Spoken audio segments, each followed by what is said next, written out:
네, 안녕하십니까. 아, 제 목소리 잘 들리시죠? 네. 어, 오늘 7월 18일 이렇게 또 우리 예수산길교회 성도님들 함께 뵙게 되어서 반갑고 기쁩니다. 지난주에 오랜만에 대면에서 뵀는데 너무 반가웠고요. 또 이번 주에는 우리 어린아이들 가까이 볼 수 있어서 참 좋은 시간이었습니다. 이렇게 우리가 조만간 이렇게 대면에서 또 예배 드릴 수 있는 것을 기대하면서 오늘도 이 예배 가운데 하나님 온라인이지만 비록 함께 해주시기를 기대하는 마음으로 참여하시면 좋겠습니다. 같이 기도하심으로 7월 18일 밴쿠버 예수 산길교회 예배를 시작하겠습니다. 우리 도움은 천지를 지으신 여호와의 이름에 있도다. 아멘. 존귀와 찬양과 영광을 한 몸에 받으시기 합당하신 우리 주 하나님 아버지, 그 하나님 앞에 우리가 하나님 이름을 부르며 주님 앞에 온전히 영광 돌리게 하심을 감사합니다. 주님, 그 이름이 온전히 합당하게 불림받게 도우시고 합당하게 우리 마음 가운데 새겨지게 도우시며 또 주님 이름에 합당한 우리 모든 성도들 될 수 있도록 저희들 붙들어 주시옵기를 간절히 소망합니다. 아버지 하나님, 이 시간에 예배 가운데 함께 거하여 주시고 또 우리 마음 가운데 찾아오시며 주님께 주시는 은혜가 온전히 충만해질 수 있도록 도와주시옵소서. 감사하고 예수님 이름으로 기도합나이다. 아멘. 찬양 드리겠습니다.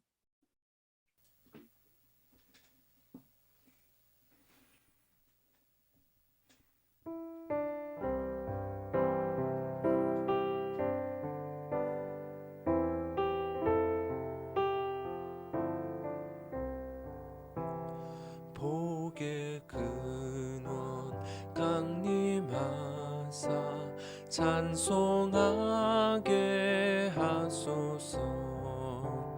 한량 없이 자비하심 증량할 기록도다. 천사들의 찬송가를 내게 가르치소서. 구속하신 그 사랑을 항상 찬송합니다. 주의 크신 도움 받아 이때까지 왔으니 이와 같이 전국에도 이르기를 바라네. 하나님의 품을 떠나 죄에 빠진 우리를 예수 구원하시려고 보혈 흘려 주셨네. 주의 귀한 은혜 받고 일생 빚진 자 되네. 주의 은혜 사슬 되사 나를 주께 매소서. 우리 마음은 연약하여 범죄하기 쉬우니 하나님이 받으시고 전국인을 지소서. 주의 귀한 은혜 받고 주의 귀한 은혜 받고 일생 빚진 자 되네.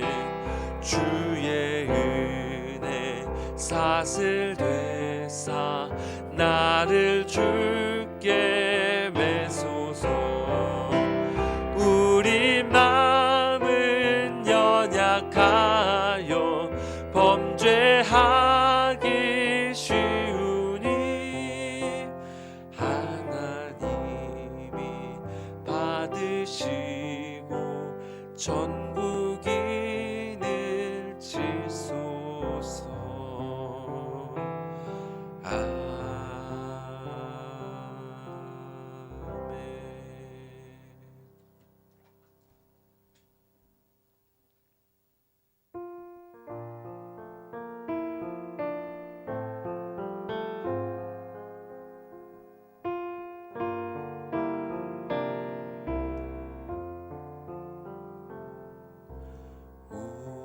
우리는 주님을 늘 배반하나 내 주 예수 여전히 날 부르사 그 참되신 사랑을 베푸시나니 내 형제여 주님을 곧 따르라. 주 널 위해 비네 주 널 위해 비네 주 널 위해 비네 항상 비시네.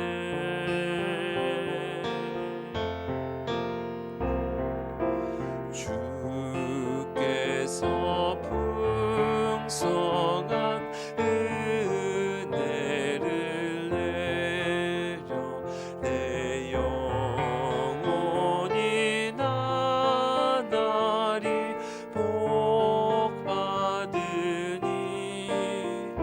주 예수를 너희도 구주로 섬겨 곧 따르면 풍성한 복 받겠네. 주 널 위해 비네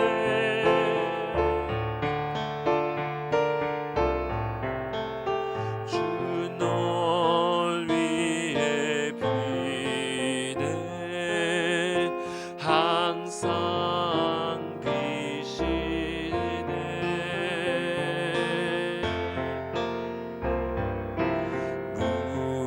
무거운 짐 지고 애타는 인생 주 예수께 돌아와 곧 쉬어라.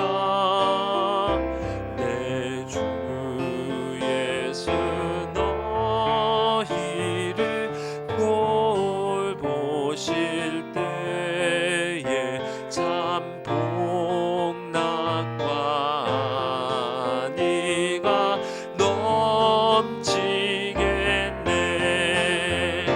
주 널 위해 비네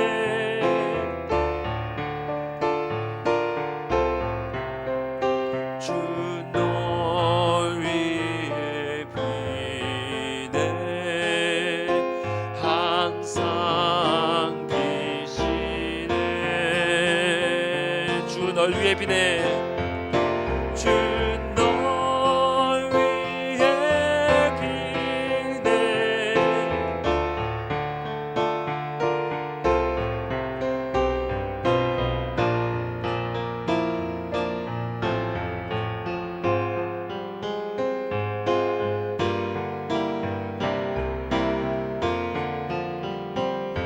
주 널 위해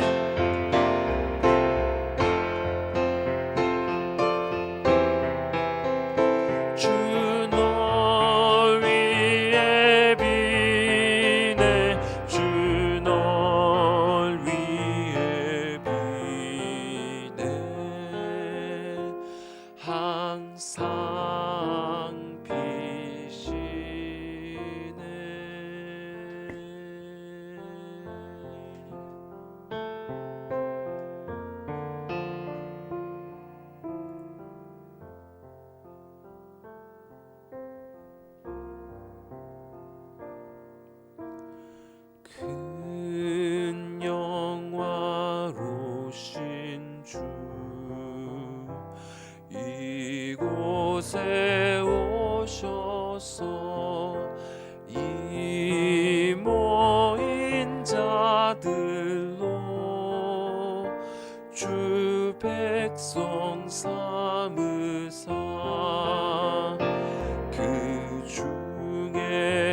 항상 계시고 그 중에 항상 계시고 큰 영광 나타내소서.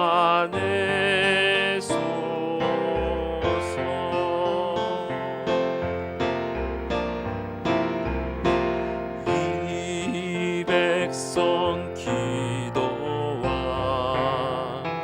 또 예물 드림이 향내와 같으니 곧 받으옵소서.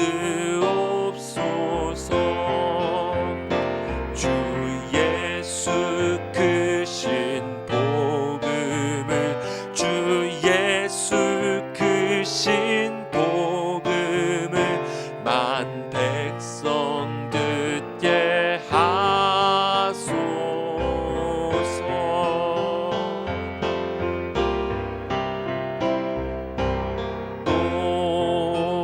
우리 자손들 다 주를 기리고 저 성전 돌같이 빛나게 하소서. 주 구원하신 능력을 주 구원하신 능력을 늘 끝날까지 주소서.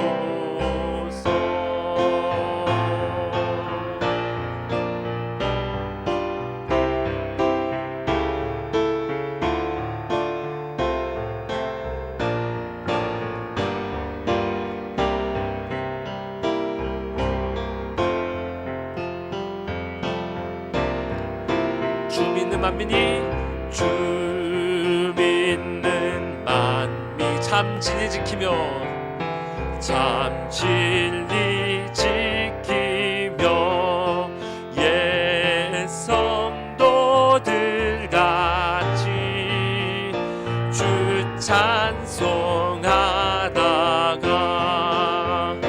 저 천국 보좌 앞에서 저 천국 보좌 앞에서 늘 찬송하게 하소서.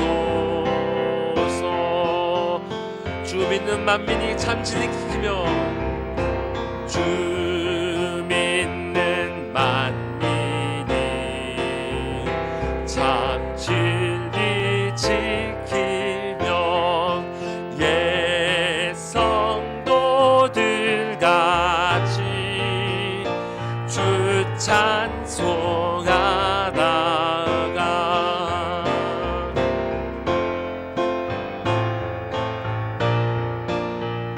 저 천국 보좌 앞에서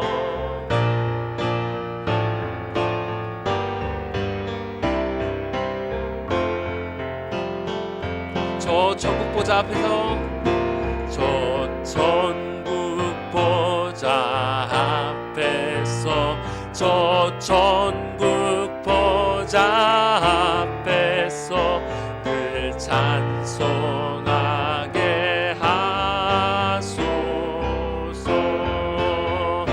저 천국 보좌 앞에서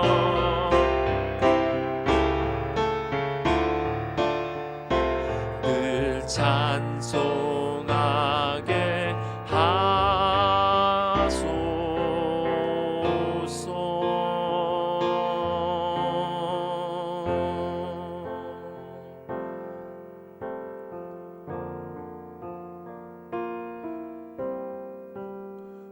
주님, 우리가 찬송으로 기도드린 것처럼 주님, 주님의 택하신 교회가 이 세상을 참된 진리 가운데 살아나가며 마침내 주님께서 뜻하신 대로 당신 보좌 앞에 이르러서 정말 당신을 기쁨으로 영원히 찬송할 수 있도록 주님, 그렇게 주님께서 사랑하시는 이 자녀들, 이 교회를 인도하여 통하여 주님 이 세상을 살아나갈 그 참된 진리가 우리 가운데 더욱더 환히 밝혀지도록 주님 그렇게 인도하여 주시옵소서. 다 같이 기도하시겠습니다.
하늘에 계신 우리 아버지여, 이름이 거룩히 여김을 받으시오며 나라의 마옵시며 뜻이 하늘에서 이룬 것 같이 땅에서도 이루어지이다.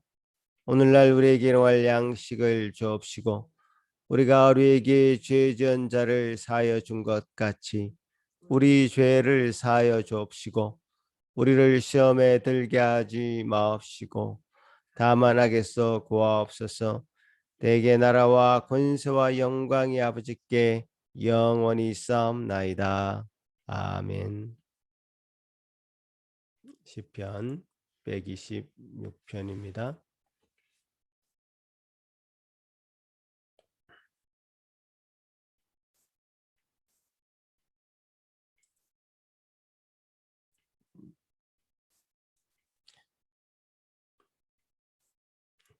여호와께서 시온의 포로를 돌려보내실 때에 우리는 꿈꾸는 것 같았도다.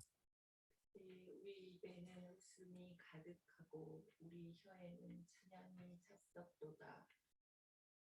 그때의 문나라 가운데서 말하기를 여호와께서 그들을 위하여 큰 일을 행하셨다 하셨도다. 여호와께서 우리를 위하여 큰 일을 행하셨으니 우리는 기쁘도다. 여호와여, 우리의 포로를 남방 시내들 같이 돌려 보내소서. 눈물을 흘리며 씨를 뿌리는 자는 기쁨으로 거두리로다. 울며 씨를 뿌리러 나가는 자는 반드시 기쁨으로 그 곡 식단을 가지고 돌아오리로다. 아멘. 이 시간에 양진수 사모 우리를 대표해서 예배를 위해서 기도하시겠습니다. 다 같이 기도하시겠습니다. 사랑하는 하느님 아버지, 오늘도 화창한 날씨에 주일을 맞이하게 하시고 창립교회 모든 성도들이 모여 함께 영상으로 예배를 드리게 해주셔서 정말 감사드립니다. 7월이 되면서 오랫동안 지속됐던 사회적 거리두기가 조금씩 풀리고 지난 주일에는 얼굴을 대면하여 그리운 교회 식구들을 만났고 이번 주 어린이부 1박 캠프까지 즐거운 가운데 잘 마치게 해주셔서 감사를 드립니다. 이제 올해도 한 해의 반이 지나갑니다. 아이들은 방학을 하고 생활터전을 옮기는 등 분주한 가운데서도 우리가 해야 할 바, 주님께서 우리를 부르시고 소명 주신 그것을 분명히 붙들고 하루하루 살아갈 수 있는 우리 성도님 될 수 있도록 성령님 저희를 도와주시옵소서. 목사님을 통하여 선포되어지는 말씀으로부터 주님을 더욱더 잘 알아갈 수 있는 오늘의 예배가 되길 사모하며 이 모든 말씀 예수님의 이름으로 기도합나이다. 아멘.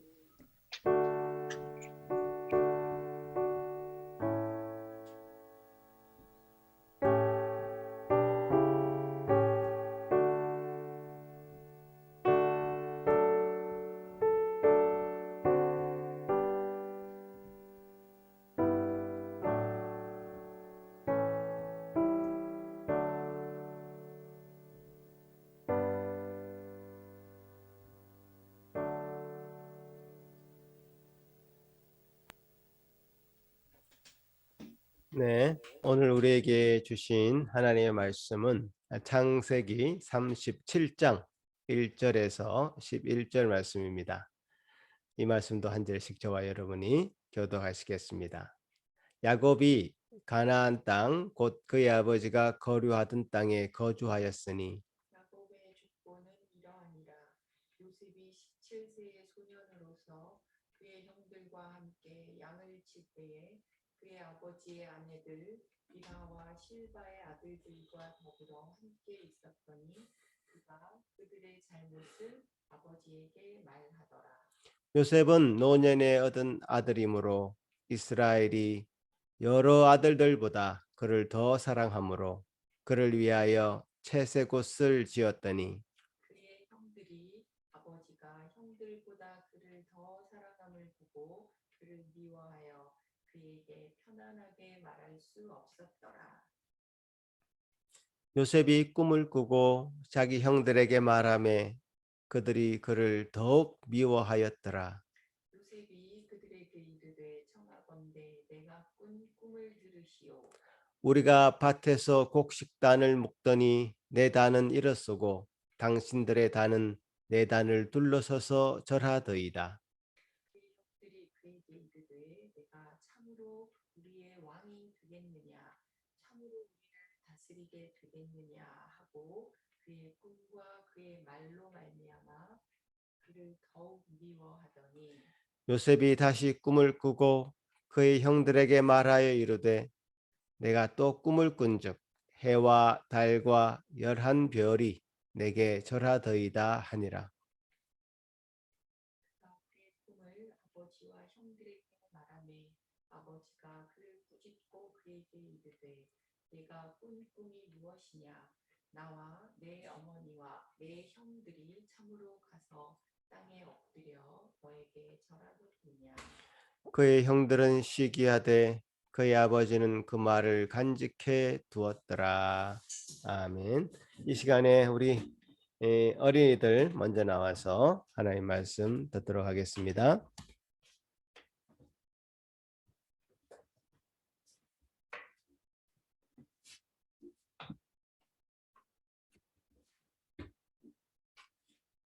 자, 어린이 여러분, 우리 지난주에 또 1박 캠프 하느라고 수고 많았어요.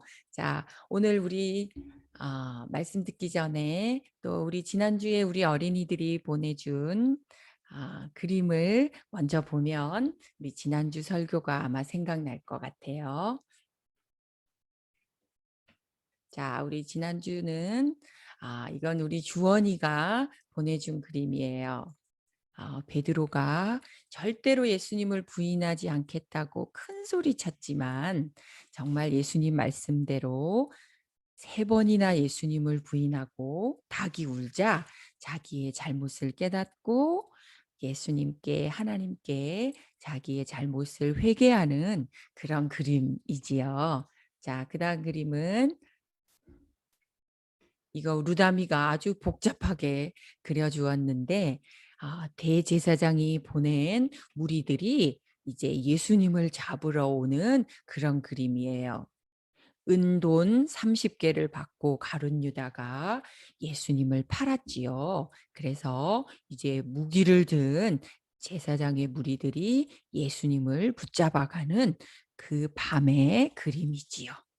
자, 또 그 다음 그림은 수아가 그려준 그림이에요. 대제사장의 무리들이 예수님을 붙잡아서 그 뜰에서 예수님을 신문하였습니다. 그죠?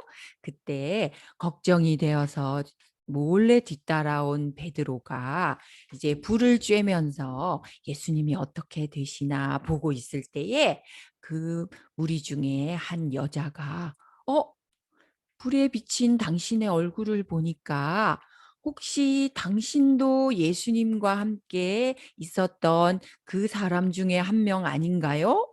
했을 때 지금 베드로의 손 보세요. 베드로는 두 손을 내밀어서 아니요, 저는 예수님이라는 사람을 알지도 못하오 하고 예수님을 부인하는 장면을 우리 수아가 그려주었습니다. 자, 그다음 그림은 이제 우리 주아가 그려준 그림이에요.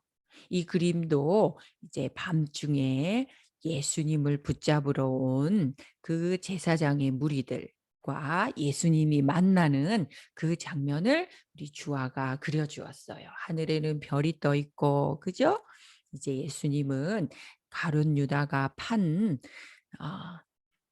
팔았기 때문에 이제 예수님이 누구신 줄을 알고 이 무리들이 예수님을 잡아가는 그런 그림이지요. 자, 우리 어린이들과도 얘기했지만 가룟 유다와 베드로의 차이는 무엇이지요? 맞아요. 우리 1박 캠프 때 어린이들이 잘 얘기해 주었어요. 베드로도 예수님께 큰 죄를 지었고 가룟 유다도 글쎄 돈을 받고 예수님을 팔았으니 큰 죄를 지었지요. 그런데 가룟 유다는 예수님이 신문 받으시는 것을 보면서 내가 잘못했구나. 내가 죄 없으신 예수님을 돈을 받고 팔다니 하고 너무 후회가 돼서 그 돈을 다시 제사장에게 돌려주려고 찾아갔지만 제사장은 그 돈을 받지 않았지요.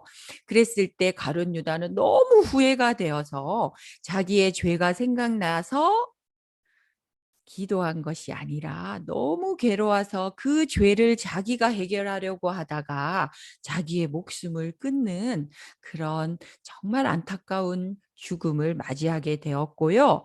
베드로도 3번이나 예수님을 모른다고 큰 소리 쳤지만 닭 울기 전에 3번 부인하겠다는 그 예수님의 말씀이 생각나고 예수님과 눈길이 마주쳤을 때 베드로는 그 죄의 문제를 자기가 해결하려고 하지 않고 예수님 앞에 기도하며 회개하며 그 후에 예수님의 부활을 직접 눈으로 보고 예수님의 말씀을 온 땅에 전파하는 큰 사도로 크게 쓰임 받았어요.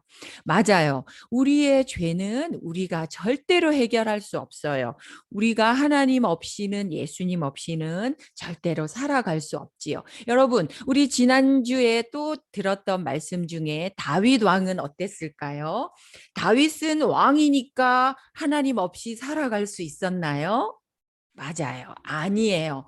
다윗도 왕으로서 골리앗도 죽이고 크고 작은 큰 일을 행한 왕이었지만 우리아의 아내를 빼앗고 싶었지요. 그래서 정말 훌륭한 장군인 우리아를 전쟁 제일 앞에 세워서 우리아를 죽게 만든 살인을 한 큰 죄인이었어요. 그런데 그 사실은 아무도 몰랐어요. 나단 선지자가 와서 그 죄를 지적하며 다윗 왕이시여 당신은 큰 죄인입니다 라고 말했을 때 다윗 왕은 그 죄를 숨기거나 그 죄를 자기가 해결하려고 하지 않았어요. 그 죄를 가지고 하나님 앞으로 나아가서 하나님 그렇습니다. 저는 정말 날 때부터 죄인이었고 저의 죄는 절대로 제가 해결할 수 없습니다. 저는 죄인입니다 라고 크게 회개하며 자기가 잘못한 것을 글쎄 시로 지어서 모든 이스라엘 백성들이 예배 드릴 때마다 다윗이 지은 죄를 읽으면서 하나님 앞에 예배 드릴 수 있도록 자기의 죄를 하나님 앞에 그리고 사람들 앞에 회개했던 그런 왕이었지요. 그래서 자기 자신을 꺾인 뼈라고 설명했어요.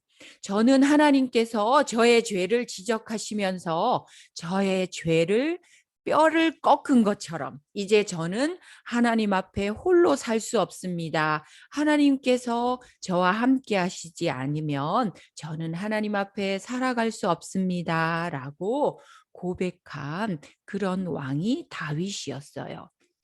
여러분, 뼈가 꺾였다고 말하니까 아마 우리 어린이들은 야곱이 생각날 것 같아요. 저번에 목사님께서 설명하시고 설교해 주신 야곱이 아마 생각날 거예요. 야곱은 어떤 사람이었지요? 우리 어린이들도 아마 그림을 그렸기 때문에 생각날 것 같아요.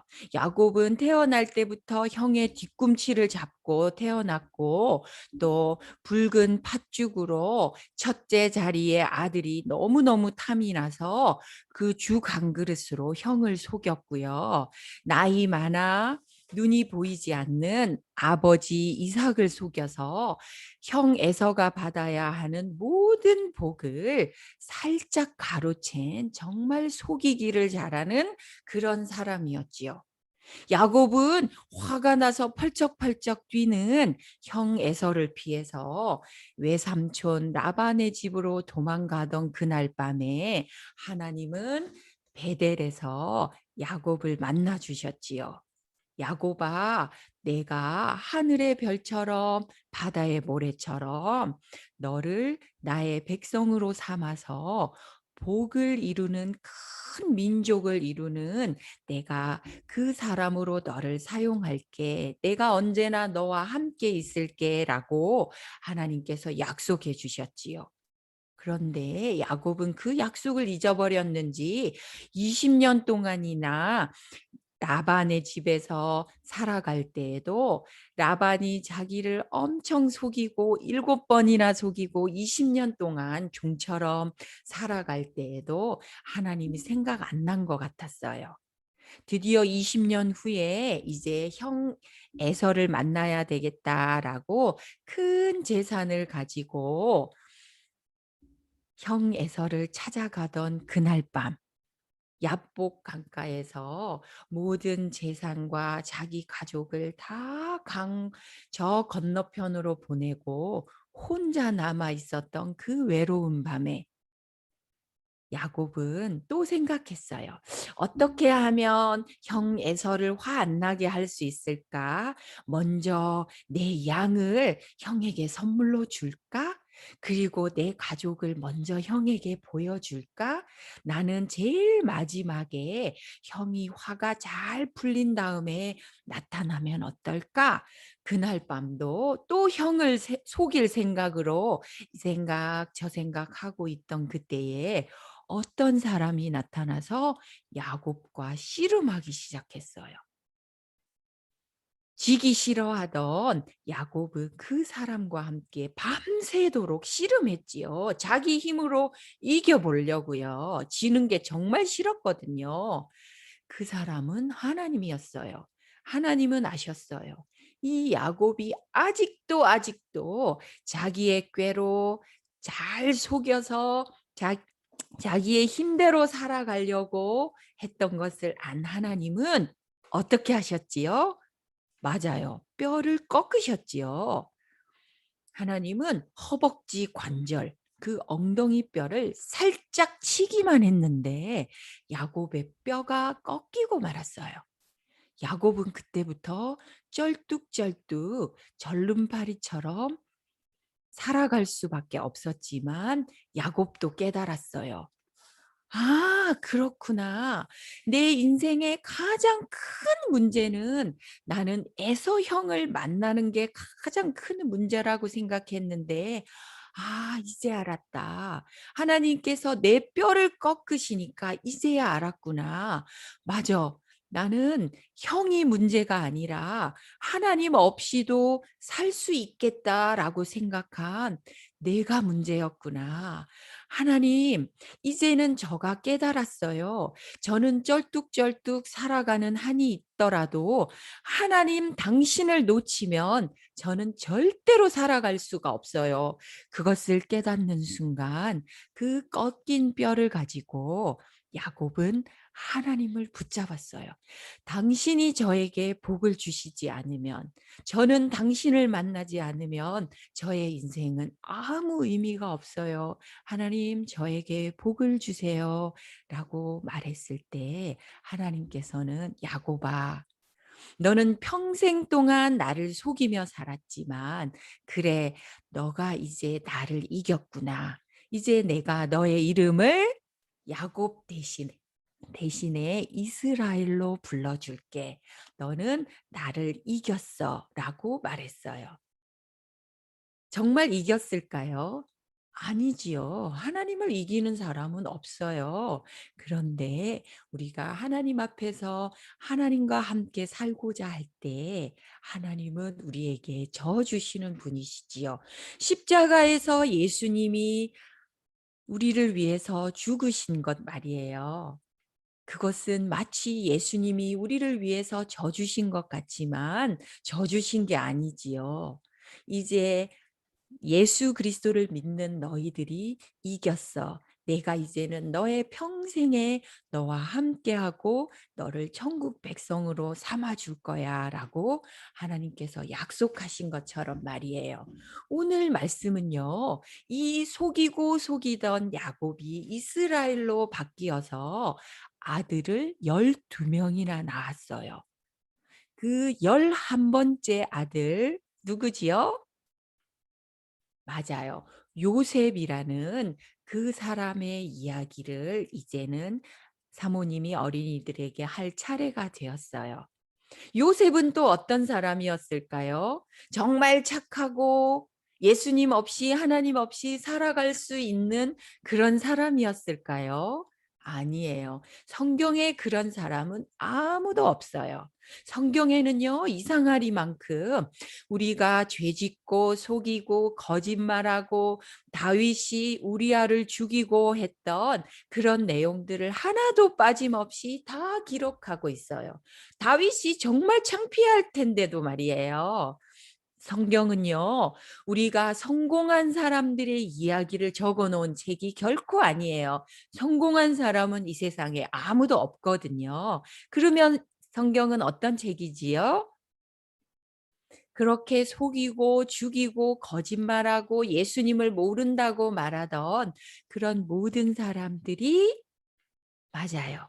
예수님을 만났을 때, 하나님을 만났을 때 어떻게 되는가를 기록하는 책이 바로 성경책이에요. 그래서 성경책에는요, 정말 부끄럽고 정말 어떻게 이런 사람이 있을 수가 있지 하는 그런 내용들이 가득 차 있어요. 그러나 그런 사람들이 예수님을 만났을 때 어떻게 되었을까 하는 그런 내용들이 기록된 생명을 주는 책이지요. 요셉은 어떤 사람이었을까요? 요셉은 야곱이 이스라엘이 나이 많아서 얻은 아들이에요. 11번째 태어났으니까요. 그런데 이 이스라엘 야곱은 요셉을 특별히 사랑했어요. 아, 이것도 문제지요. 왜 특별히 사랑했을까요? 다른 형들이 요셉을 볼 때마다 정말 화가 났어요. 왜냐하면 아버지 야곱이 요셉에게만 정말 소매가 길고요. 반짝반짝 빛이 나는 채색 옷을 입혔어요. 형들이 입은 옷 좀 보세요. 정말 어두컴컴하고 멋있는 옷 아니잖아요. 근데 야곱이 요셉에게만 이렇게 멋진 옷을 입혀 주었어요. 그랬더니 이 요셉은요. 형들이 잘못하거나 하는 그런 일이 있으면 덮어준 것이 아니라 아버지 야곱에게 쪼로로로 달려가서 아버지 형들이 이런 잘못을 했어요 하면서 미니 형처럼 리니 누나처럼 17살이 되었는데도 그런 얘기를 아버지에게 갖다 바치는 그런 사람이었어요.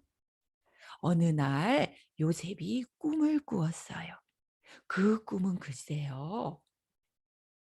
곡식단들이 11개가 있었는데 요셉이 묵고 있던 그 단들에게 몰려오더니 형들이 묶었던 그 곡식단들이 요셉의 단을 향해서 절을 하던 꿈이었어요. 정말 놀랍고 요셉에게는 신나는 꿈이었지만 그 꿈을 형들에게 가서 자랑처럼 말했어요.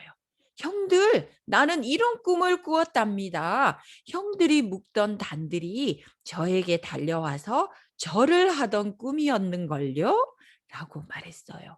안 그래도 형들이 요셉을 미워하였는데 이 요셉의 꿈과 요셉의 말로 인하여서 형들은 더욱더 요셉을 미워하게 되었지요. 글쎄 또 꿈을 꾸게 되었어요. 또 형들에게 다가가서 꿈 이야기를 하는 거예요. 형들 제 말 들어보세요. 이번에는요. 달과 별들과 11개의 별들이 글쎄 저에게 납작 엎드려서 절을 하는 꿈을 제가 꾸었답니다. 라고 형들에게 엄마 아빠에게 이 꿈 이야기를 한 것이에요. 형들의 마음은 어땠을까요? 뭐라고? 그러면 너가 우리의 왕이라도 될 줄 아느냐? 정말로 우리를 다스릴 줄 아느냐? 왕은 정말로 정말로 형들은 화가 났어요. 보세요. 아버지도 화가 났어요. 요셉, 그게 도대체 무슨 꿈이니? 너는 정말로 너의 어머니와 형들과 내가 너에게 절을 할 것이라고 믿느냐? 라고 아버지도 말했지만 아버지 야곱은 그 꿈 이야기를 속으로 잘 간직하고 있었어요. 나의 하나님, 내가 그렇게 속이고 속이던 그 나의 인생을 찾아와 주셔서 나를 이스라엘로 불러주신 그 하나님이 이제 내 아들 요셉과 함께 어떻게 이 요셉의 인생을 이끌어 갈까? 아버지 이스라엘 야곱은 정말 기대가 되었나 봐요. 여러분, 우리 어린이들도 어떻게 이제 요셉이 하나님과 함께 동행하는 삶을 살게 될까? 아마 이제 점점 알게 될 거예요. 자, 이제 우리 어린이들 함께 기도할까요? 하나님 아버지 감사합니다. 아브라함의 하나님, 이삭의 하나님, 야곱의 하나님, 요셉의 하나님이 되어주실 뿐만 아니라 다윗의 하나님도 되어주시고 베드로의 하나님도 되어주셔서 감사합니다. 멋있고 착한 일 하던 사람들이 아니었습니다. 속이고 거짓말하고 심지어 다른 사람을 죽이기까지 한 그런 무시무시한 죄를 지은 사람들을 하나님께서 택하시고 찾아가 주셔서 저들을 하나님의 사람으로 만들어 가시는 그 역사가 성경에 가득 담겨 있어요. 그 하나님이 오늘도 찾아와 주셔서 주원이의 하나님, 수아의 하나님, 루다미의 하나님, 우리 주아의 하나님, 루아의 하나님, 그리고 주안이의 하나님, 사모님의 하나님이 되어 주셔서 정말 감사합니다. 우리가 일생 살아갈 때에 우리도 하나님 앞에서 잘못하고 죄 짓지만 끝까지 우리 어린이들과 동행해 주시고 우리 어른들과 사모님과 동행해 주실 것을 믿으니 참으로 감사합니다. 하나님, 우리 어린이들이 그림 그리고 말씀 들을 때마다 이 하나님이 나의 하나님이구나 기억하며 살아가는 우리 어린이들의 일평생이 되도록 하나님 늘 동행해 주세요. 그래서 하나님, 우리 어린이들이 하나님을 가장 기쁘시게 하고 하나님을 가장 영화롭게 하는 사람의 제일 첫 번째 되는 그 이유와 목적을 잊지 않고 살아가는 우리 어린이들 다 될 수 있도록 하나님 도와주세요. 오늘 예배를 통하여서 목사님 통하여서 또 요셉 이야기하실 때에 잘 들었다가 또 그림으로 표현하고 마음속에 이 말씀들 잘 간직하는 우리 어린이들 되게 해주세요. 감사합니다. 예수님의 이름으로 기도드립니다. 아멘.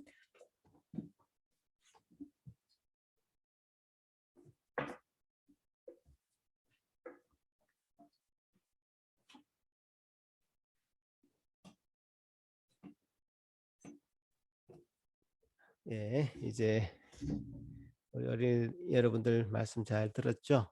예.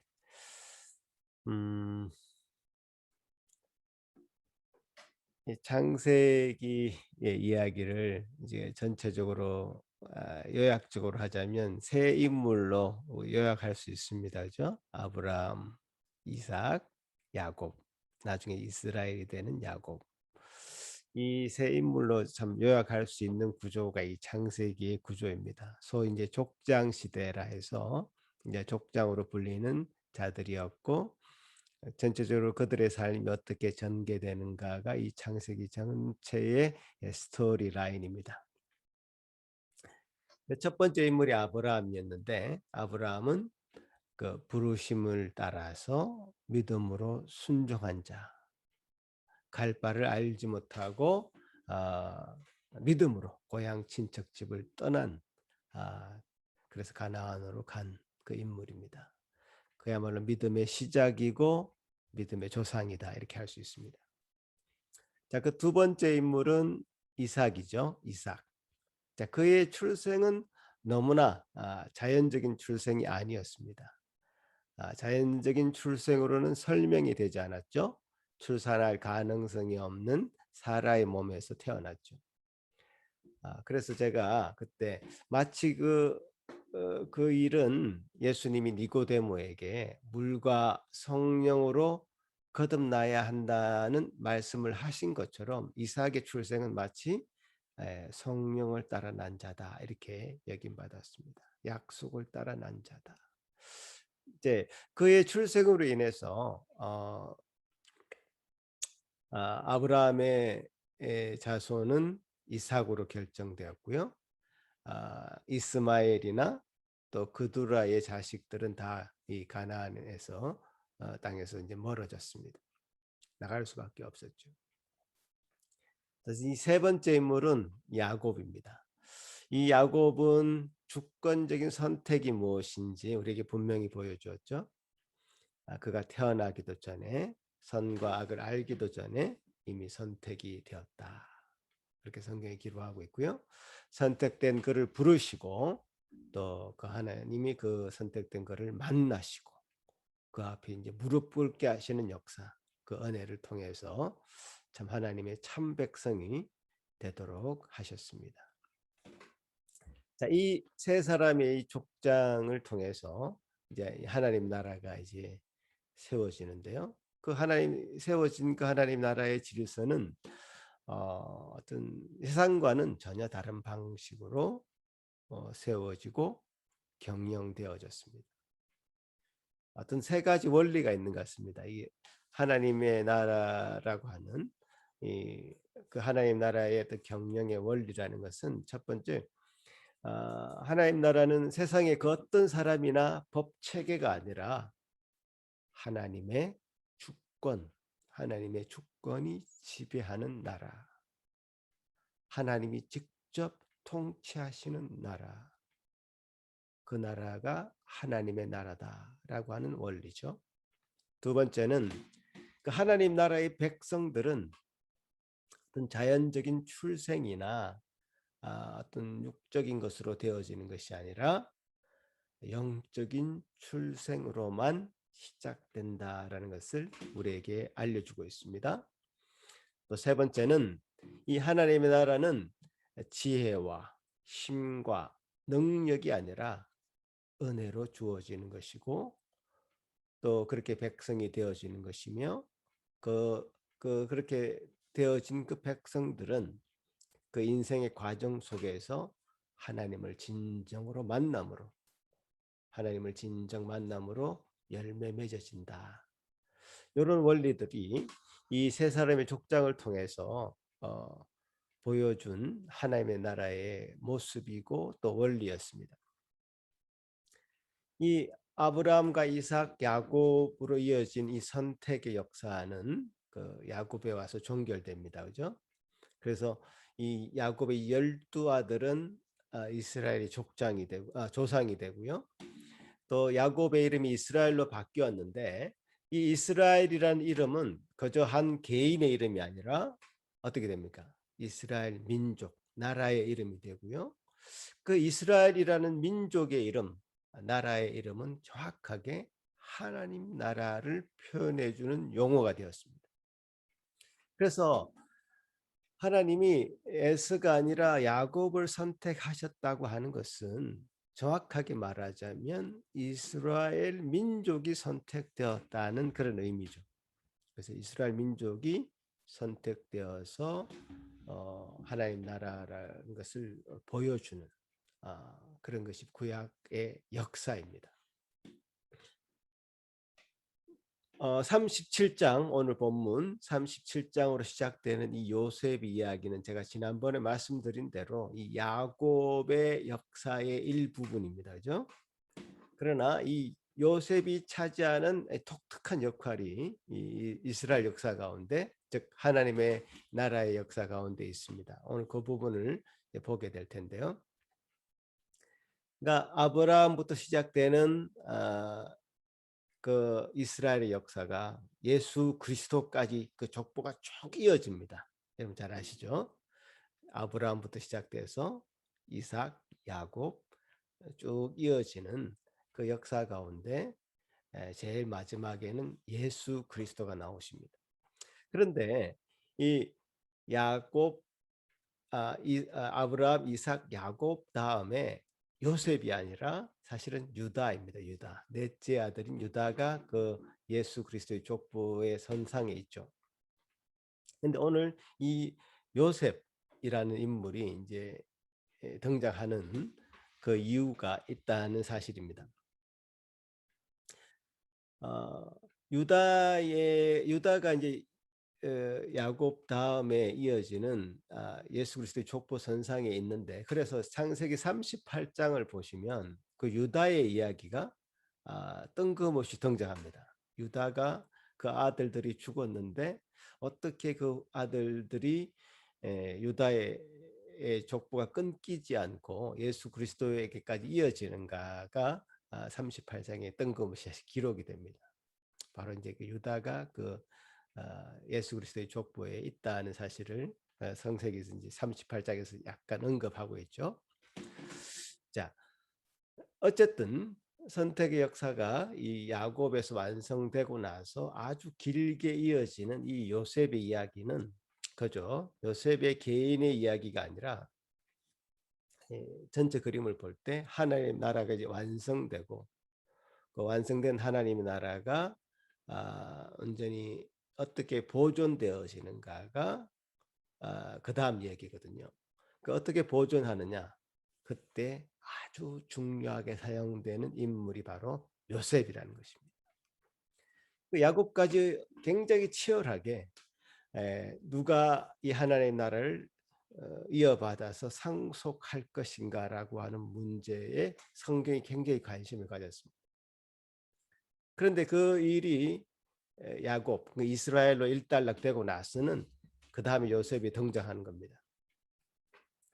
그러니까 요셉이 그저 개인적인 성공 스토리로 이해될 수 없는 것이, 그죠?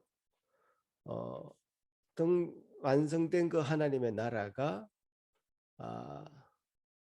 당장 요셉에 의해서 어떻게 보존되어지는가, 어떻게 지켜지는가가 성경의 관심사로 넘어갔는데, 이런 관심사를 가지고 성경을 들여다보면 그저 요셉의 이야기는 개인의 성공 스토리, 뭐 고난과 역경을 넘어서 강대국의 총리가 된 그 참 그런 스토리, 성공 스토리로 바라보는 것은 너무 이제 근시안적으로 너무 일부분만 성경을 보는 것이다, 이렇게 얘기할 수 있습니다.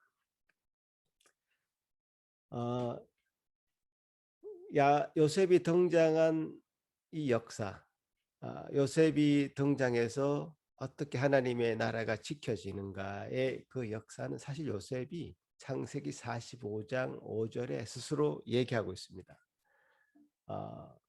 나중에 이제 이런 스토리를 제가 얘기를 하겠습니다만은 이렇게 얘기합니다. 정확하게 당신들이 나를 팔았다고 해서 근심하지 마소서. 하나님이 생명을 구원하시려고 나를 당신들보다 먼저 보내셨나이다. 이렇게 딱 정확하게 얘기하죠. 이 한마디가 이 창세기 후반에 등장하는 요셉의 이야기의 핵심 이야기입니다. 요셉의 존재의 의미였고, 이스라엘이 어떻게 지켜지는가, 하나님 나라가 어떻게 지켜지는가를 전체를 다 설명하는 핵심 구절입니다. 그래서 요셉의 역사는 요셉 개인의 순종과 그 성공의 그 의미가 있는 것이 아니라 하나님의 상속자로 결정된 이 이스라엘이 보존되고 하나님 나라가 보존되고 하나님 나라의 생명을 보호하려는 큰 목적이 이 요셉의 역사에 있는 것입니다. 그러니까 여러분 앞으로 계속 등장하는 이 요셉의 이야기를 비롯해서 구약의 이 성경의 이야기들이 해석될 때에 어떤 교훈적인 도덕적인 교훈만을 얻으려고 해서는 안 됩니다. 이 요셉은 너무 그렇게 사용되기 쉬운 인물이라 제가 지금 강조해서 말씀드립니다. 물론 개인의 삶의 어떤 교훈을 얻을 수 있는 부분들이 없지는 않습니다. 제가 강조하는 거죠. 항상 강조하는 것은 큰 숲을 먼저 보라. 큰 그림을 먼저 보라는 것입니다. 그러면 이 요셉을 보는 눈이 달라질 수 있는 겁니다. 그 요셉은 자신의 참된 존재의 목적, 삶의 의미를 하나님께서 이스라엘을 보호하시기 위해서 자신을 먼저 애굽에 보냈다고 얘기합니다. 요셉을 통해서 애굽에 내려갔다는 거죠. 요셉이 애굽에 내려갔다는 것은 아브라함에게 약속한 하나님의 나라를 실현하고자 하는 그런 역사 가운데 요셉이 사용되었다는 것이죠. 이스라엘 민족을 비옥한 애굽 땅에서 큰 민족으로 만들어 가시려고 하는 하나님의 계획 가운데 있었던 것이고요. 결국 이 70명이 애굽으로 내려갔다가 그 200만이 되어서 다시 가나안으로 돌아오게 되는 겁니다. 그러니까 이 애굽으로 이주한 이 사건, 단순히 한 가문이 기근을 피해서 도망간 것이 아니라 장차 애굽에서 큰 나라를 이루게 하시려고 하는 하나님의 계획의 실현인 것입니다. 이 일이 사실 출애굽의 배경이 되죠. 그죠? 하나님이 계획하시고 인도하시는 역사, 하나님이 준비하시고 쓰임받은 역사입니다. 그러니까 성경에 나오는 개인적인 역사, 히스토리는 하나님 나라의 참여자 혹은 하나님 나라의 건설의 이모저모로 쓰임받은 역사로 보아야 될 것입니다. 그리고 그 다음 단계의 어떤 구속 역사에 연결되는 채널이 되기도 합니다. 요셉은 특별히 이스라엘 하나님 나라와 관계에서는 그 다음 하나님 나라를 보존하신 역할과 함께 그 횡적으로는 하나님 나라와 열방을 연결하는 역할을 감당하고 있습니다. 그러니까 다음 세대를 구원을 이어가는 역사와 종적으로는 또 횡적으로는 이스라엘 민족에만 머무는 것이 아니라 다른 그 담을 넘어서 이방에게도 하나님 나라가 확장되고 그 하나님 역사가 보여진 그런 것으로 요셉이 사용되죠. 우리가 새 언약이라고 하는 것은 나중에 말씀드리겠지만 이스라엘 민족 안에만 머무는 것이 아니라 그것이 담장을 넘어서 그 구원이 모든 민족에게 열방에게 퍼진다는 것을 새 언약이 내포하고 있는다고 생각한다면 이 요셉은 굉장히 이 구원의 새로운 지평을 열어가는 그런 인물로 그것을 예표하는 인물로 지목되기도 합니다. 이렇게 이제 요셉이 가지고 있는 큰 역사적인 큰 그림을 먼저 이해하고 나면 이제 그 다음에 우리가 이제 본문을 더 이해하기가 쉬워질 것입니다. 자, 야곱의 12아들 중에 요셉은 11번째 아들이었습니다. 그죠? 라헬의 아들이었죠. 야곱이 가장 사랑했던 라헬의 아들 요셉. 그러니까 요셉하고 베냐민을 사실 제일 편애했던 것 같습니다. 제일 막내 두 아들. 나이가 많아서 난 아들 요셉. 여러 가지 조건이 좀 요셉을 좋아할 수밖에 없고 사랑할 수밖에 없었던 것 같습니다.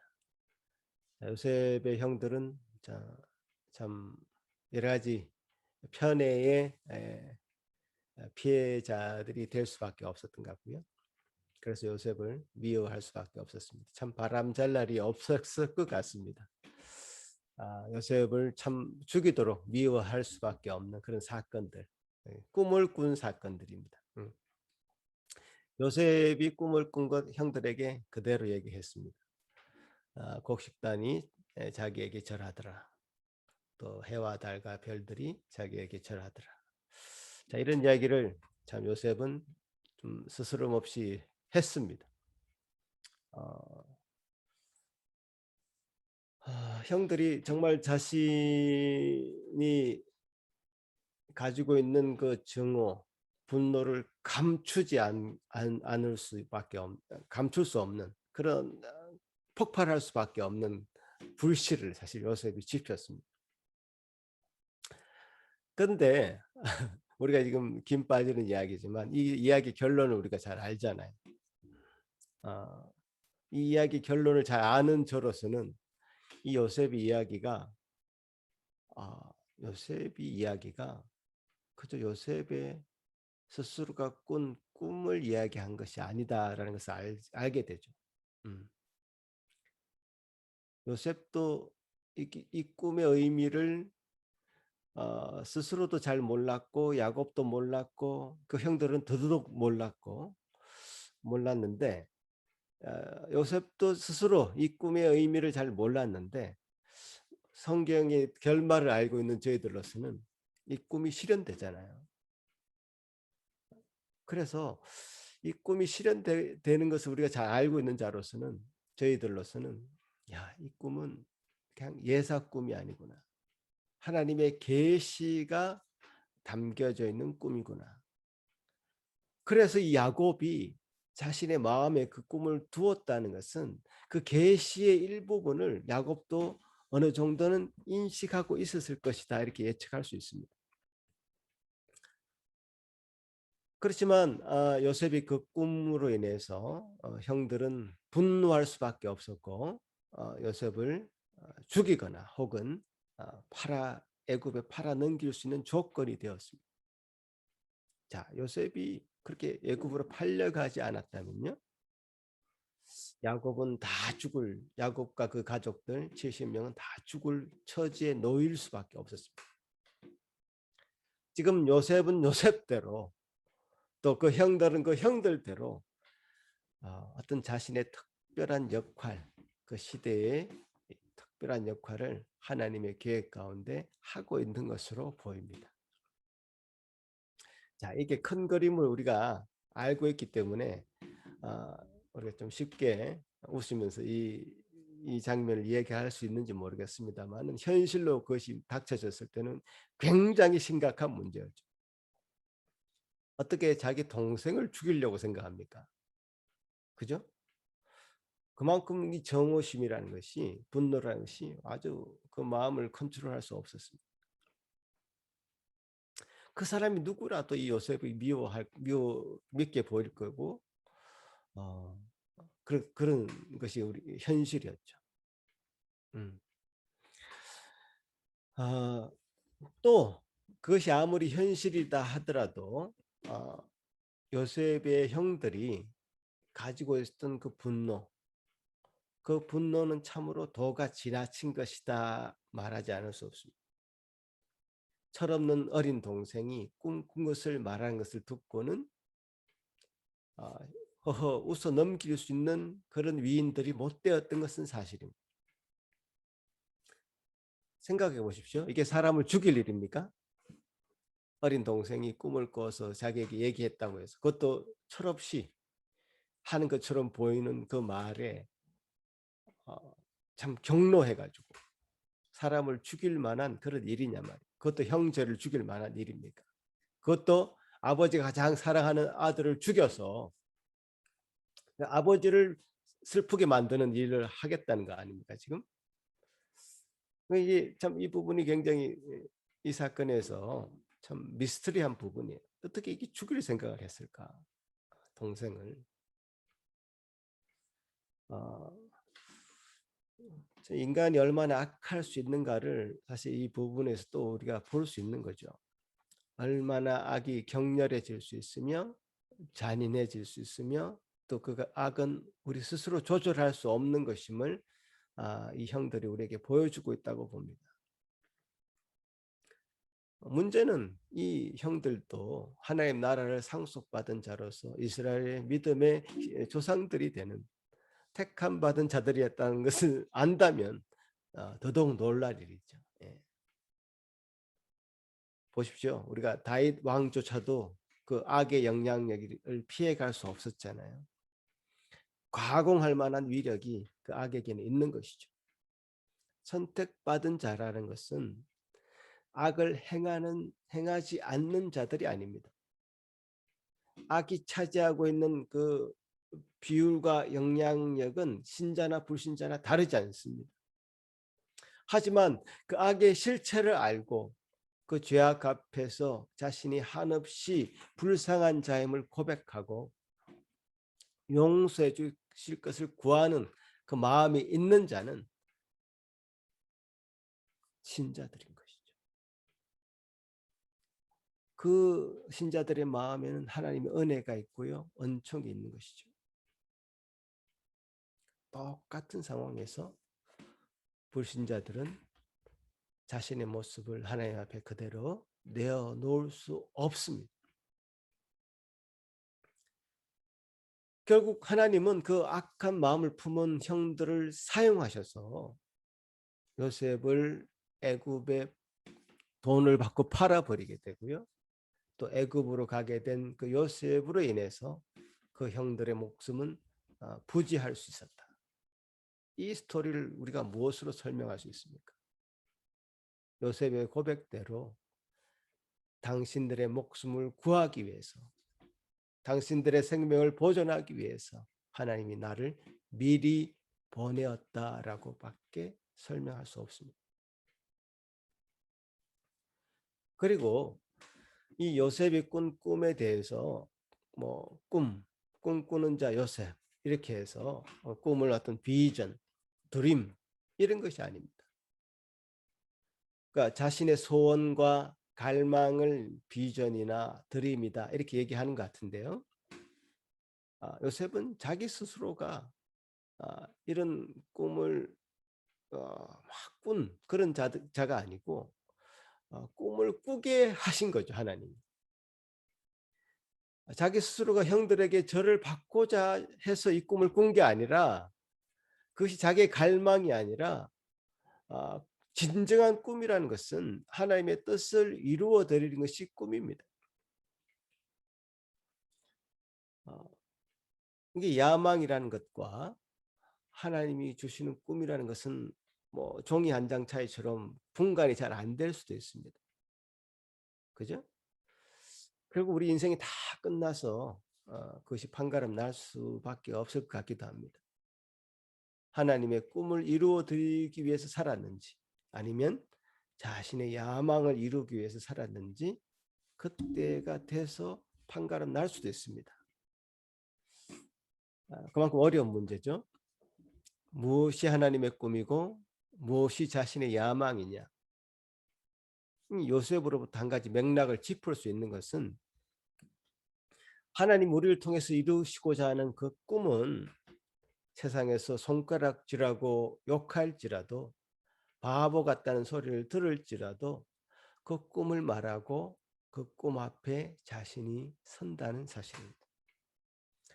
요셉이라고 해서 왜 자기가 꾼 꿈을 이야기하면 형들이 화를 낼 것이다, 부모님이 싫어할 것이라는 것을 몰랐겠습니까? 알았을 것입니다. 또 그렇게 반응을 했고요, 형들이. 심지어 야곱 아버지까지도 그렇게 반응을 했습니다. 그런데 그 꿈을 얘기합니다. 왜냐하면 그 꿈은 하나님이 꾸게 하셨기 때문이죠. 그 꿈을 하나님께서 꾸게 하셨기 때문에 그 꿈을 말하지 않는 것은 요셉에게 용납할 수 없는 것이었습니다. 요셉은 이 세상을 구원하시기 위해서 말없이 십자가에 달려 돌아가신 예수 그리스도를 예표하는 그 성격을 가지고 있습니다. 예수님은 그의 사역에서요, 죽을 말만 골라가면서 했습니다. 나는 하나님과 하나다. 나는 죄사하는 권세가 있다. 이 등등 하나님만이 하실 수 있는 일에 대해서 가감 없이 분명하게 말씀하셨습니다. 난 하나님이다. 이렇게 얘기하셨단 말이에요. 그 이야기를 들은 바리새인들, 당시의 유대인들은 참을 수가 없었고 신성모독이다 말할 수밖에 없었죠. 돌 맞을 수 있는, 십자가에 달려 결국 사형에 돌아가실 수밖에 없는 얘기를 골라서 하셨어요. 왜냐? 왜 그렇게 말할 수밖에 없었느냐? 그것은 자신의 꿈이 아니라, 자신의 야망이 아니라 하나님의 계시였고 하나님이 주신 꿈이었기 때문에 그렇죠. 하나님의 뜻을 성취하기 위해서 그렇게 말씀하신 것이죠. 자신이 꿈꾸고 있는 그 세상을 산상수훈에서 나누셨고요. 저 친구 가룟 유다는 분명히 나의 이 말을 들으면 싫어할 것이고 나를 배반할 것이기 때문에 그 가룟 유다의 입맛에 맞추어서 자신의 꿈을 바꾸지 않았습니다. 하나님이 주신 계시였기 때문에 그렇죠. 우리는, 저와 여러분은요, 또 우리 교회는 가장 간단하게 말하자면 하나님의 꿈을 이루어 드리기 위해서 존재하고 있습니다. 가감하지 말아야 돼요. 하나님이 원하시는 것이 무엇이든지 간에 우리는 내어드릴 준비가 되어 있어야 됩니다. 교회는 저와 여러분이 어떤 야망을 채우기 위한 공간으로, 발판으로 사용되어서는 절대로 안 됩니다. 무엇을 이루시기 위해서, 무엇을 목적으로 교회에 나오십니까? 여러분이 뭔가 더 체험받고 뭔가 여러분이 원하는 것을 이루기 위해서, 목적하는 바를 이루기 위해서 교회에 나오십니까? 그것은 교회가 아니죠. 하나님이 주시는 그 꿈을 이루어가는, 하나님의 계시가 완성되는, 하나님의 뜻이 성취되는 것에 내가 어떻게 쓰임 받을까? 라고 물어보는 것이 더 정확한 질문이 될 것입니다. 그리고 한 가지 더 짚어본다면 요셉이 꿈을 꿨다고 해서요. 어떤 분들은 자기가 진짜 꿈을 얘기하는 분들이 있습니다. 자기가 지난밤에 꾼 꿈, 자기가 마치 요셉이라도 된 것처럼 꿈 이야기를 하는 사람들이 있습니다. 마치 자기가 하나님의 계시를 받은 것처럼 얘기하는 사람이 있단 말이에요. 착각하면 안 됩니다. 제발 안 그랬으면 좋겠습니다. 제가 알고 있는 분들 중에 그런 분들이 있었습니다. 확신에 차서 뭔가를 얘기하는데 너무 위험해 보였습니다. 제가 큰 요트를 타는 꿈을 꿨다는 것. 그 제가 큰 부자가 될 거라는 겁니다.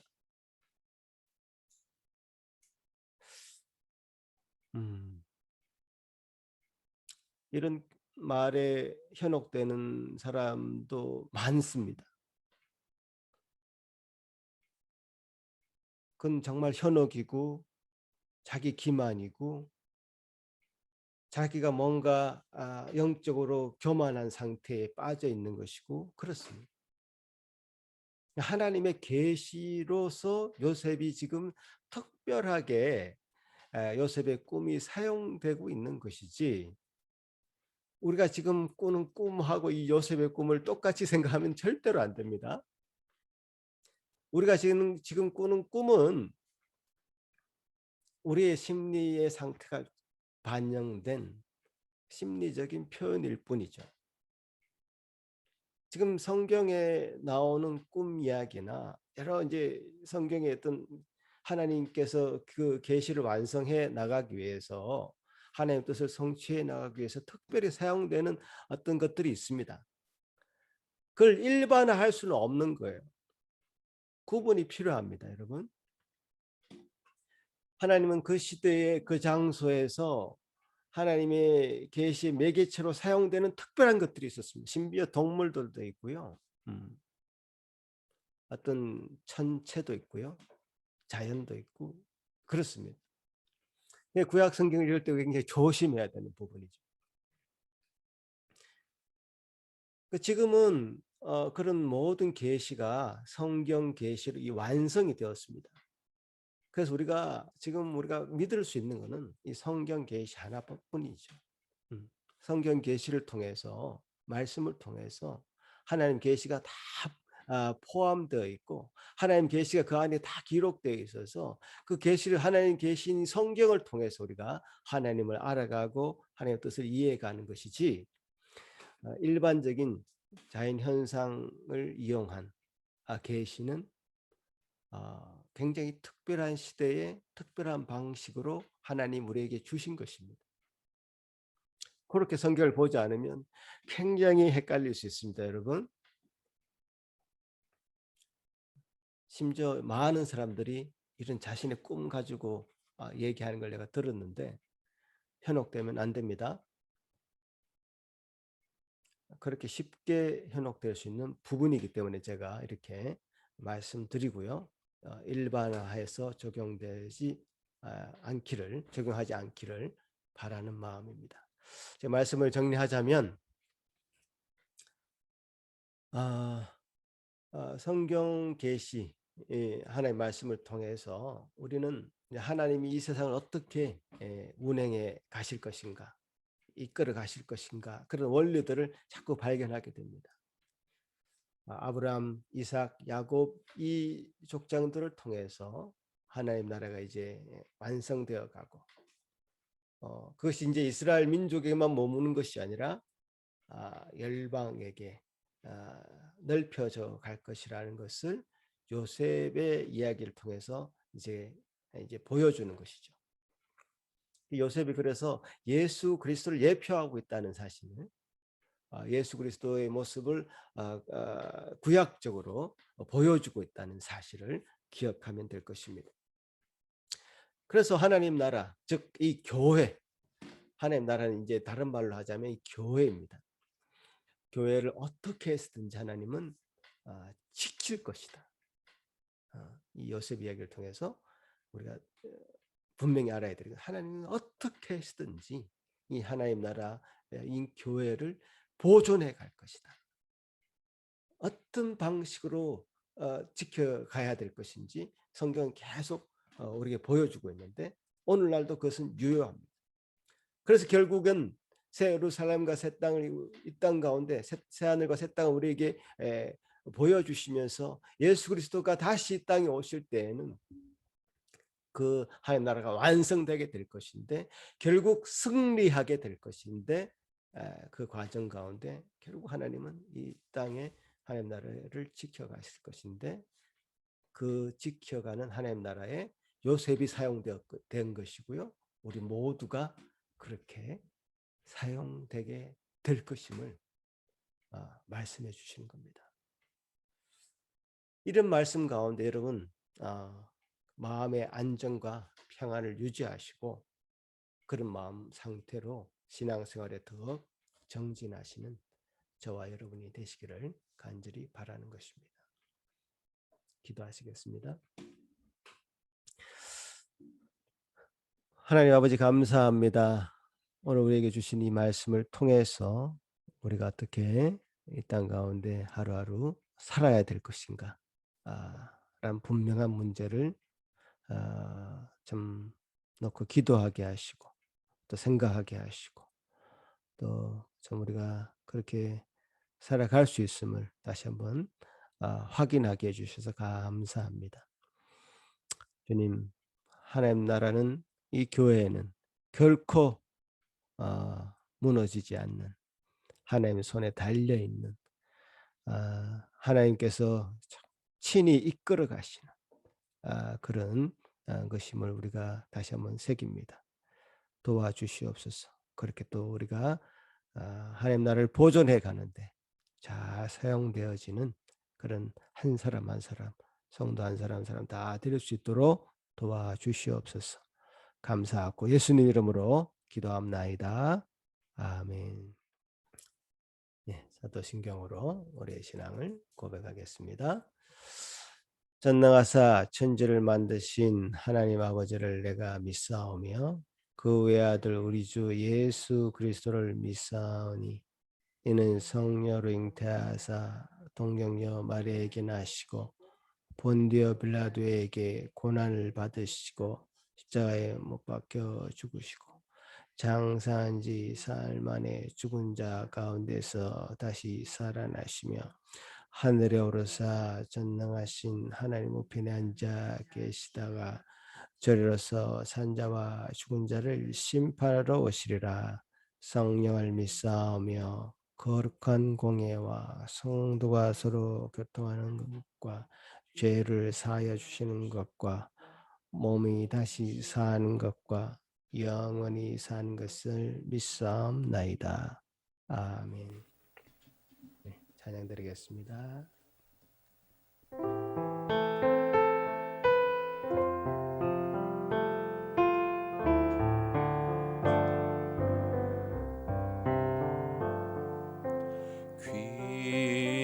귀하신 주님 계신 곳 그 백성 함께 모이네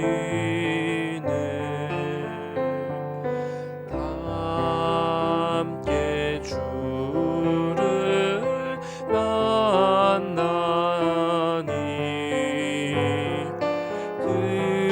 그곳은 거룩하도다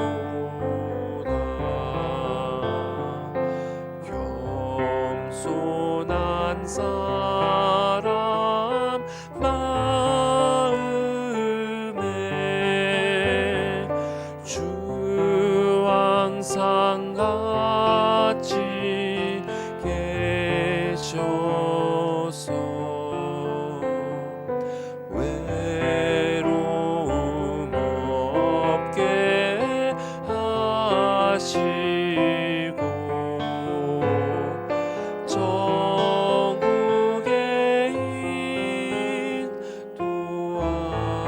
인도하시네 선하신 목자 우리 주 사랑이 풍성하도다 우리가 기다리오니 위로해 주시옵소서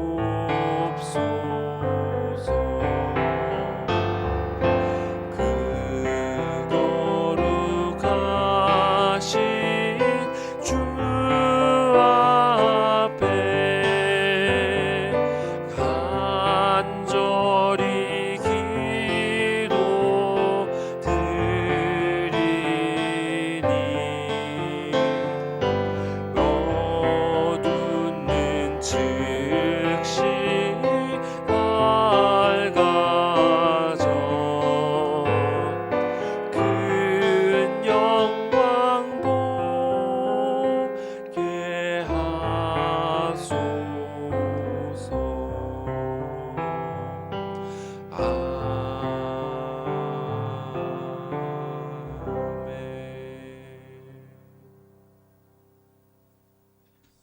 거룩하신 하나님 아버지 감사합니다.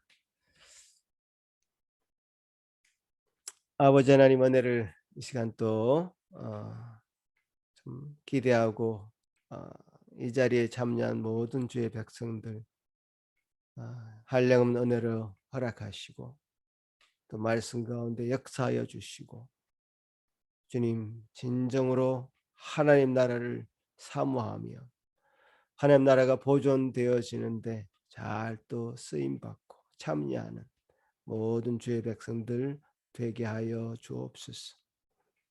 아버지 하나님의 은혜를 따라서 하나님 나라 된 교회에 참여한 모든 주의 성도들 이 나라가 잘 이끌어져 가고 주님 은혜 가운데 충만해지기 위하여 그들 마음을 이런저런 모양으로 이런저런 열심으로 채워가시는 것 또한 감사합니다. 주님 앞에 나올 때마다 참 자신의 모든 주인이 주님인 것을 알고 그 물질을 그 마음으로 표현한 모든 주의 성도들 기억하여 주시고 그 고백을 받아 주시옵기를 소망합니다. 주님, 그렇게 물질을 드릴 뿐만 아니라 그 마음조차 드릴 수 있는 마음 주시고 또 새로운 각오와 결단과 주님 앞에 주시는 주님 앞에 주는 그 헌신을 다짐할 수 있는 이 시간 되게 하여 주옵소서. 주님, 우리 삶 가운데 주님 동의해 주심을 믿으며 감사드리며 이 모든 말씀 예수님 이름으로 기도드리옵나이다. 아멘. 네, 오늘 이 요셉의 이야기가 시작되었습니다. 창세기 끝날 때까지 제가 몇 번에 걸쳐서 말씀을 나눌 텐데요. 요셉의 이야기. 참 주님께서 이 요셉을 왜 등장시키셨는가 라는 그 의미를 잘 새기면 좋을 것 같습니다. 결국 하나님 나라 교회를 보존하시기 위해서 요셉을 등장시키셨다는 사실이죠. 한 개인의 성공 스토리로 너무 유명하게 쓰이는 본문들이지만 그 인물이지만 그것으로 국한해서 볼 것이 아니다라는 것이 이 이야기의 핵심 내용들입니다. 그래서 우리 모두는 뭐 이 나라 총리도 될 수 없고 유명한 인물이 될 수도 없고요. 그렇습니다. 그렇지만 참 숨어 있는 한 사람 한 사람이 다 하나님의 나라를 세워가는 일꾼들이요, 또 하나님 나라를 세워가는 참 보존하시는 참여자로 다 역할들을 감당하고 있다는 것을 기억하시고 그런 사명 앞에 순종하시는 저와 여러분이 되었으면 좋겠습니다. 기도하시겠습니다. 이제는 우리 주 예수 그리스도의 크신 은혜와 하나님 아버지의 극진하신 사랑하심과 성령 하나님의 유로하심과 교통하심이 이제 말씀 가운데 순종하며 하나님 나라를 세워가기 위하여 부족함이 없는 일꾼들로 마땅히 순종하며 헌신하기를 다짐하는 여기 머리 숙인 모든 성도들 위에 그 가정 위에 지금부터 영원토록 함께 있을지어다. 아멘.